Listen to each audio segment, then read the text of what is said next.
আরে অরুণ ভাই, বউ মরলে কি পুরুষ মানুষ কাঁদে? আপনি নিজেকে শক্ত করেন। কেমনে নিজেকে শক্ত করব? আপনি তো জানেন কত অশান্তি আমি ভোগ করছি। তাইলে এখন তো ভালোই হয়েছে, অশান্তি আর সহ্য করতে হবে না। তা কাঁদতিছেন কেন?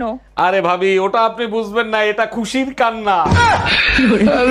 শোনো, তোমার রিপোর্ট আসছে, তোমার একটা কিডনি নষ্ট হয়ে গেছে, ওটা ফেলে দিতে হবে।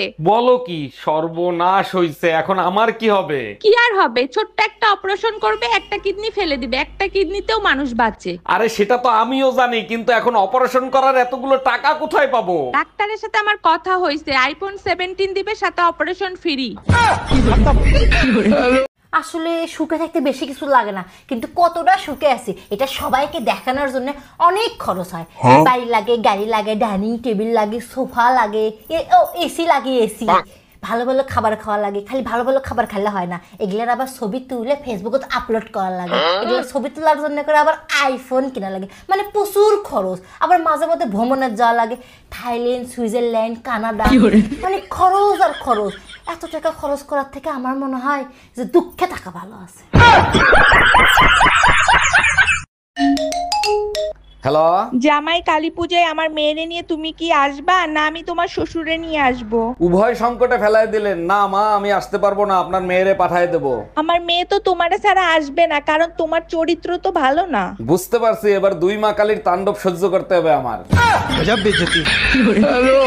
জামাই, শুনলাম তুমি নাকি আমার মেয়েরে নিতে আসবা। খবরদার, ভুলেও আমার বাড়িতে পা দিবা না। কেন আম্মাজান, আপনি চান না আপনার মেয়ে সুখে সংসার করুক? ওই বালের সংসার আমার মেয়ের করা লাগবে না। খবরদার, ভুলেও তুমি মেয়ে নিতে আসবা না। আরে আম্মাজান, আপনি শুধু শুধু রাগ করতেছেন কেন? আমার কি অপরাধ সেটা তো বলবেন। গরমের 8 মাস আমার কাছে থাকবে আর শীতের 4 মাস তোমার কাছে থাকবে। ওই বালের সংসার তোমার করা লাগবে না। মা, আমি কোনোদিনও বিয়া করবো না। কে বিয়ে করবে না? কে শাশুড়িরা বৌমা গো জ্বালায়। কেরা কইছে? আশেপাশে আমি কত দেখলাম। ভালো শাশুড়ি পৃথিবীর কোনায় কোনায় আছে। এই জন্যই তো পৃথিবী গোল, কোনো কোনা নাই।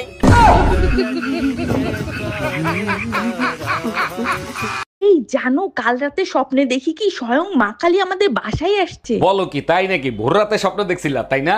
1 মিনিট, স্বপ্ন দেখছি আমি, ভোর রাতে স্বপ্ন দেখছি, সেটা তুমি কি করে জানলা? আরে বোকা, ভোরের স্বপ্ন সত্যি হয় তো তাই। ওই দেখো তোমার মা আসতেছে। অরুণ ভাই, বুড়ো বয়সে একটা কোসি মেয়েরে বিয়ে করছেন, তা মেয়ে আপনারে কি দেখে পছন্দ করছে? আরে ভাবি, আপনি তো জানেন আজকালকার মেয়েরা বুড়ো মানুষ পছন্দ করে, কারণ বুড়ো মানুষের দম অল্পতে শেষ হয় না। সবই তো ঠিক আছে, দেখেন দম ফুরায় গেলে আবার পলায়না চলে যায়। পলাইবে না, কারণ বোন নামে লোন করা আছে। পলায়ে গেলেও ব্যাংকালারা খুঁজে নিয়ে আসবে। আচ্ছা, দুপুরে যে পায়েস খেলা, পায়েস কেমন হয়েছে সত্যি করে বলবা, আমার কসম। সর্বনাশ হয়েছে। সত্যি কথা বললে অশান্তি হবে, মিথ্যে কথা বলা যাবে না, কসম দিছে। কি করব?